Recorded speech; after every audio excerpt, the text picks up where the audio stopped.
Last episode, we journeyed into prehistory. The ice had finally melted away. Thick green forests covered the land. Hunter-gatherers roamed the rugged wild frontier. They struggled daily against cruel nature.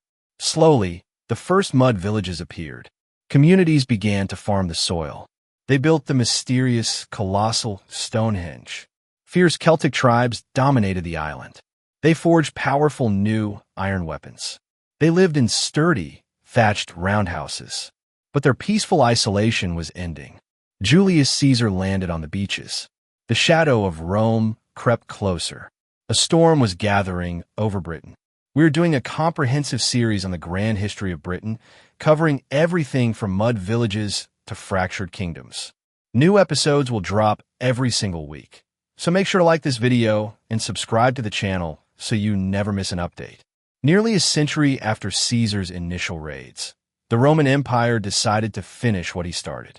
In the year 43 AD, Emperor Claudius launched a full-scale invasion to conquer the mysterious island. He sought imperial glory and needed a major military victory to secure his fragile position in Rome. For massive legions crossed the dangerous English Channel, landing with overwhelming force on the southern shores. The disciplined Roman military machine rolled through the countryside, crushing any tribal resistance in its path. The native warriors fought bravely, but their scattered tribal militias were no match for imperial tactics. Roman catapults rained heavy stones down upon the wooden palisades of ancient Celtic hill forts. Chieftains watched in horror as their traditional strongholds were systematically dismantled by engineered siege weapons. The superior armor and coordinated shield walls of the legions completely overwhelmed the unarmored Celtic front lines.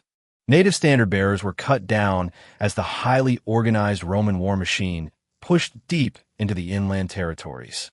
Entire villages were forced to abandon their ancestral lands as the conquering army established massive military encampments.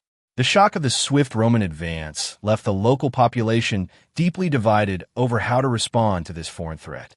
They established a key trading post at a strategic crossing point on the wide River Thames. This settlement grew rapidly and was given the grand imperial name of Londinium. The Romans built solid stone roads, bustling marketplaces, and a massive bridge across the water. Londinium quickly became the beating heart of trade, culture, and Roman administration on the island. Exotic goods from Africa, Spain, and Italy began to flood into the newly constructed wooden docks. Stone bathhouses and lavish villas with heated floors introduced a completely foreign standard of luxury. Craftsmen set up busy workshops to produce fine red-slip pottery and ornate glassware for the growing population. The native landscape was fundamentally transformed by the rapid emergence of brick, concrete, and imported marble tiles. Many local British chieftains chose to submit to the invaders rather than face total destruction in battle. They adopted Roman customs, wore fine togas, and enjoyed the luxuries imported from the Mediterranean. However, beneath the surface of this new Roman order, a deep and bitter resentment was growing.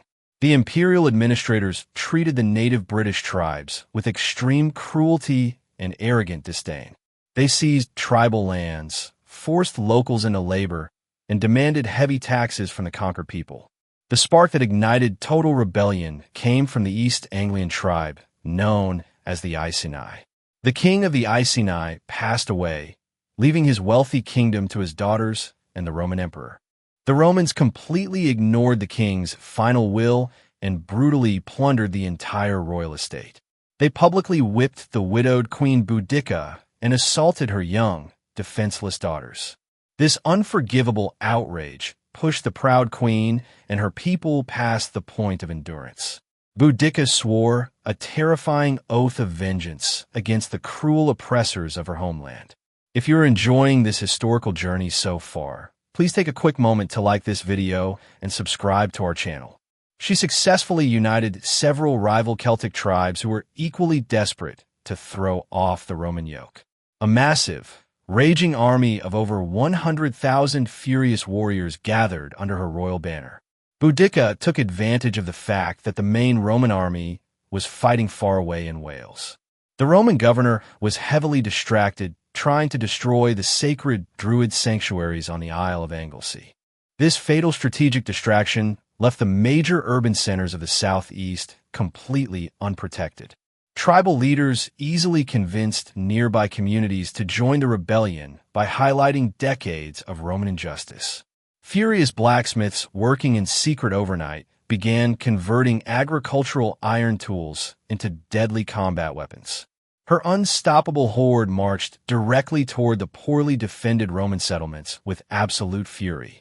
They struck the town of Camulodunum first, burning the grand Roman temples and houses to the ground. Angry crowds tore down the giant bronze statue of Emperor Claudius as a symbol of their defiance. Next, Boudicca turned her sights toward the wealthy, bustling trading center of Londinium.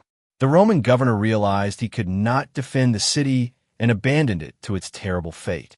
Boudicca's warriors slaughtered the remaining inhabitants and reduced the entire city to a layer of ash. A thick blanket of dark smoke covered the sky as the flames consumed millions of Roman coins and trade goods.